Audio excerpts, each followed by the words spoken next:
Well, next topic is about the reproduction in fishes.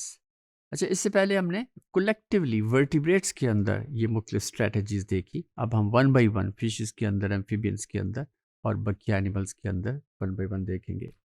Okay, तो fishes में there is a variety. जैसे हमने पहले भी बात की कि जैसे ओवी पैरस होती हैं, कुछ वीवी पैरस हैं. तो ये और इसके अंदर लेकिन ओवोवी पैरस है, लेकिन वीवी पैरस नहीं है. यानी इसके the development is internal and the young ones they are given birth, they come out of the body well developed. Okay, लेकिन एक्सटर्नल फर्टिलाइजेशन में all fishes they reproduce in aquatic environment. यानी कि they can not live, they can not come on land for reproduction, बल्कि they will remain within water for reproduction purposes. और ऐसे waters जो कि static हैं, running water के अंदर आमतौर पे ये फिश जो रिप्रोड्यूस नहीं करती. तो these fishes they seek such areas where there is static water. So in bony fishes, fertilization is usually external. The eggs contain only enough yolk to sustain the developing fish in short time. ये आमतौर पे वो fishes जो कि mostly fishes, यानी जहाँ तक कि ये कोलिसा एक फ़िश है जो कि आमतौर पे वेंडर्स जो हैं वो बैग्स के अंदर सेल करते हैं, दैट इज़ कोलिसा. तो वो 22 टू 24 आवर्स में ये कंप्लीट यंग वन डेवलप हो जाता है, फर्टिलाइजेशन से लेके उसकी हैचिंग तक. अच्छा, ये जो फिश के एग्स होते हैं, they are not shelled eggs, they are covered over by sort of jelly. और वो जेली वाटर को एब्जॉर्ब करती है और वो दे जस्ट स्वेल अप. और यही है जो कि एग की डेवलपमेंट को प्रोटेक्टिव कवरिंग के तौर पे काम करती है. तो द सिबोनी fishes fertilization is usually external. The eggs contain only enough yolk, उसके अंदर इतनी योक होती है. योक जो है that means is a store house of food.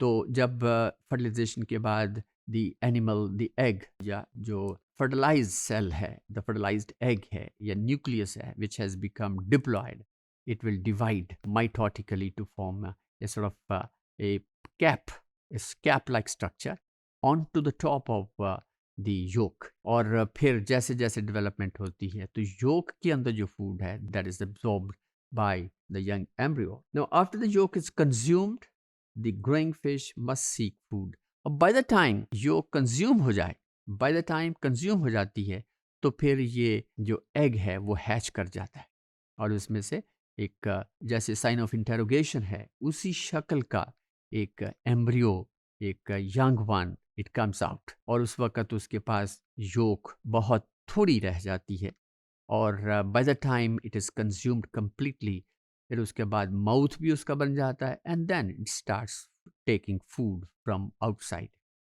और ये आउटसाइड फूड जो है that is very microorganisms की फॉर्म में उसकी फूड होती है. Now although many thousands of eggs are produced and fertilised, the few survive and grow to maturity.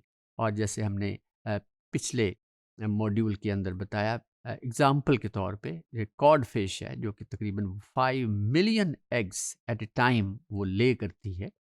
तो उसमें सारे के सारे एग्स नहीं हैं कि जो वो डेवलप हो जाएं. इसमें से there is a very little percentage, almost 3 4 5% depend. और बहुत सारे एग्स जो हैं they are eaten upon by the parents और अदर फिश और अदर एनिमल्स एज फूड. क्योंकि अगर आप यू जस्ट इमेजिन कि अगर सारे के सारे फर्टिलाइज हो जाएं और सारे के सारे डेवलपमेंट करना शुरू कर दें, तो ये जितने भी ये सीज हैं या ओशंस हैं जहाँ पे वो कॉड फिश रहती है, वो तो सारे उसके अंदर तो कॉड ही कॉड हो. लेकिन ऐसा नहीं होता है, there is checks and balance.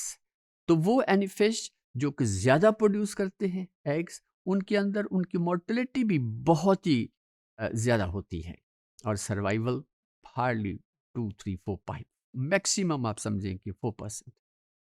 और वो एनिमल्स विच ले वेरी फ्यू एग्स, उनकी प्रोटेक्शन भी बहुत ज़्यादा है. तो इस तरह अगर आप एक you can make a graph of it कि protection versus the number of eggs, तो ये एक बाकायदा उनके एक आपको लीनियर इसके अंदर रिलेशनशिप मिलेगी और एडवर्स होगी ये रिलेशनशिप.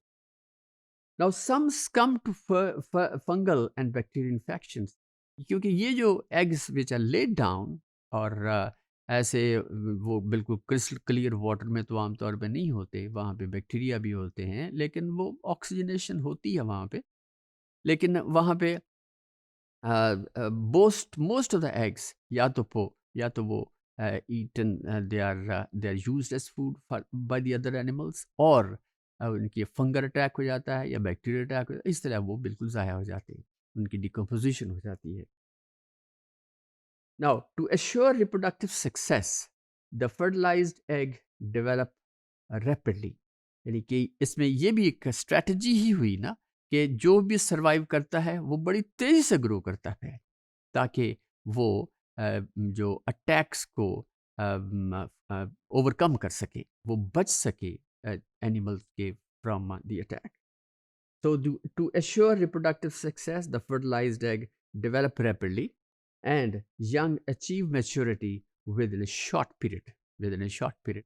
तो ये बहुत ही जल्द, ये अर्ली स्टेजेस जो हैं उसकी डेवलपमेंट की, दे आर वेरी क्विक। अगर कोई फिश जो है, लेट्स से कार्प है, वो फिंगरलिंग्स में आ जाती है, तो फिर वो इस काबिल हो सकती है, वो बहुत क्विक भी हो जाती है, वो अपने आप को सर्वाइव भी कर लेती है, वो फूड इनटेक भी बहुत ज़्यादा होती है, जिसकी वजह से वो उसकी ग्रोथ इट क्विकन्स। तो इस तरह ये this is also one of the strategies, and this is all about in fishes. तो दिस इज ऑल अबाउट